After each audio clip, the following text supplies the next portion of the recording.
2026 is on the horizon with resources by Renae. This is the year we slow down, lean in, and let God speak through daily renewal and wisdom. Psalm 51 is our surrender. Proverbs is our strategy. The studio is open again, and come along for the journey. Welcome back, Proverbs Challenge 2026. We are on day 3, and you're right here with us, and we're so glad that you tuned in today with us to do chapter 3. I have my beautiful friend here, Miss Tashayla. Go ahead and introduce yourself to the audience. Okay, so if you don't already know me, my name is Tashayla. We are so excited about this year's 3rd year we're doing this. And Proverbs Challenge is dear to our hearts, but most importantly, we wanted to focus on this year, 2026, that we're renewing the mind. We're asking God to search us, and we're asking God to help us so we have a renewed mind, a clean heart, so we can go out there and do the work of the Lord. So how do we do this? We're going to ask the Proverbs to show us, because Proverbs is all about giving us wisdom. So we walk upright in front of him. So Miss Tashayla chose chapter 3. Tell us why you chose chapter 3, because I'm going to tell you, everybody wanted to do chapter 3. Yeah. They love chapter 3. I chose chapter 3 because chapter 3 is kind of a familiar text, I'm not gonna lie. As I was flipping through my Bible, I was kind of looking at the headings, and it says wisdom bestows well-being. I'm a big advocate on the importance of having a good well-being overall, mental, physical, spiritual, all the lots. So we need wisdom to do that. And so that's why I chose chapter 3. Any particular verse? Because this to me, this chapter, whenever I just think about chapter 3, Proverbs 3 is about trusting in the Lord. Everybody knows that verse in here, but is there any particular verse, or is it that one that really you're drawn to?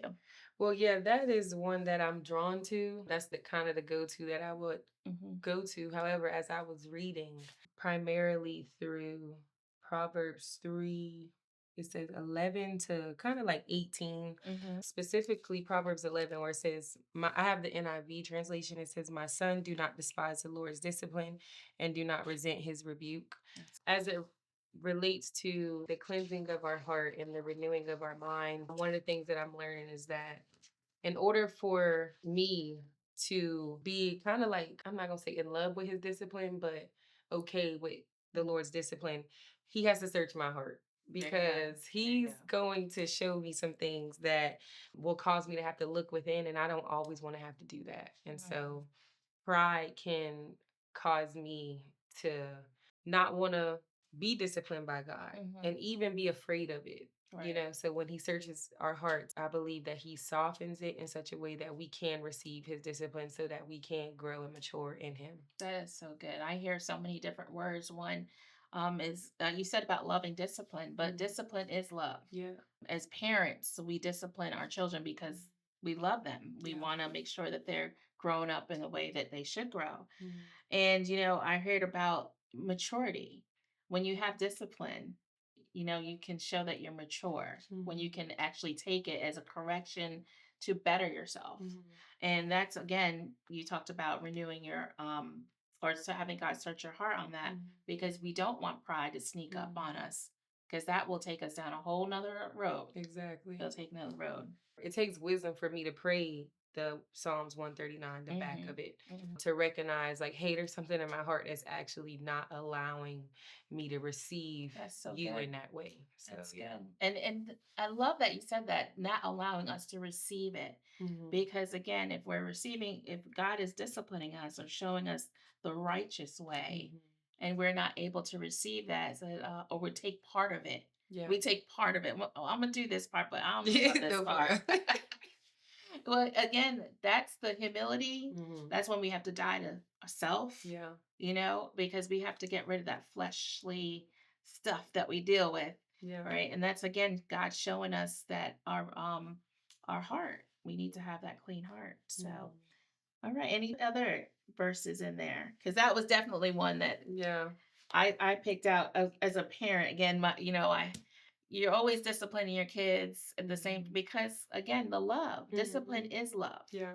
God corrects us because he loves us. He He disciplines us because he loves us. So, well, is there any other verse in there that in chapter 3? I would definitely say verse 21. Again, I have NIV. So it says, "My son, do not let wisdom and understanding out of your sight. Preserve sound judgment and discretion. They will be life for you, an ornament to grace your neck." You actually coined this term for me in my life. Okay. L3. Oh, the L3? Yes. What is that? What is that? Lifelong learner. Yes. So I'm a. If you want to join the club, let me know. Right.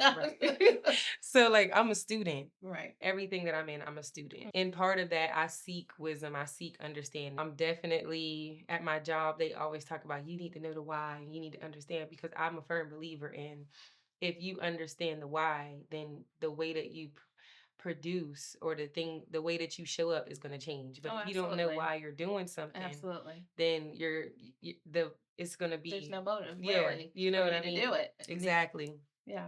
So it's like a reminder to myself, like, do not allow wisdom and understanding out of my sight. Like, that is my focus, gain that wisdom, gain that understanding. And I love that you said the why, because there's a difference when you know the why behind something. Yes. On how you will produce, like you said, or even the way that you will go about doing it. Yeah. The commitment level will change. The understanding is that now you're looking the bigger picture, So that is so good that you mentioned that about knowing. And don't be afraid to ask. Right. Don't be afraid to ask questions. Don't be able to ask, so why are we doing this? Because again, we want to make sure that everything is aligned and what we believe in. Yeah. So that is good about retrieving wisdom that way and asking. The Bible tells you to ask for it. Yep. Ask for wisdom. So that's good. And sometimes why can create like the question, like if somebody's saying, I need you to do this, and you say why, that can create a defensive, in that other person. So one of the things I like to say is, help me understand. That's good. Like, help me understand how this will help you, or help me understand what this will do for you. Right. Lessens that defensiveness too. Oh, that's good. Because it's not what you say, it's how you say it. Yeah, for so sure. you're like, why are we doing this? Exactly. Okay. Or like, help me understand this process. And that's a different way. That's all it is. Yeah. It's how you say it. It really is. Yeah. This chapter 3 is phenomenal. I know it talks a lot about verses 27 to 35 talks about integrity. I'm big on that, because we have to be able to trust, again, trusting in the Lord as well, but trusting with other people. We want to build trust within each other. Like, we have a trust level, right? But that comes with time and integrity. So that's one thing I love about this chapter. Chapter 3 is it's one of those game changer ones.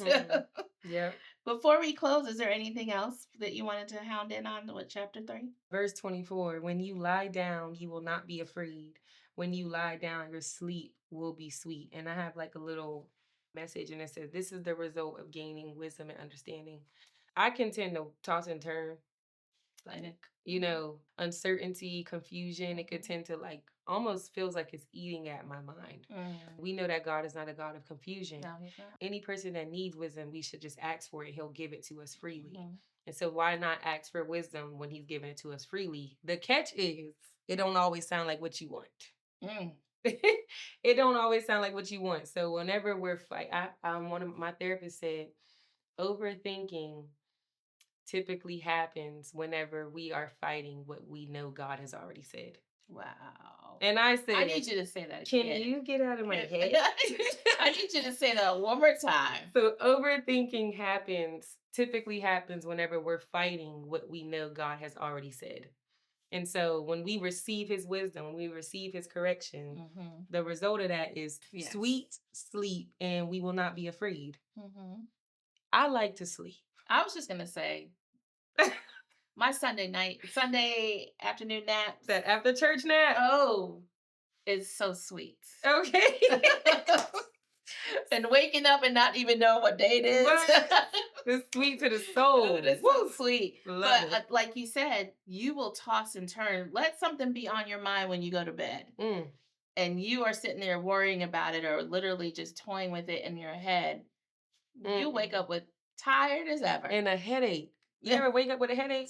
Ugh, I can't stand So that right there, that will go a long way. Well, definitely with trusting in the Lord, asking God to create in us a clean heart, and helping us to renew our mind. Renew our mind, knowing that He is the way maker. He is the one that will handle it all. I've heard about pray about it, tell God about it, and then go to sleep. No, for real. Yeah. Go to sleep. And, that's trusting in the Lord. And I thank you for bringing that up. That was good. That was good. I definitely appreciate you being here with us. Thanks for having me. Day 3. This was chapter 3. We love that you joined with us today. Go ahead and read through the chapter again. And what resonated with you with this day 3 with Proverbs Challenge 2026. We'll see you tomorrow. God bless. Thank you for joining us. See you tomorrow. Bye-bye.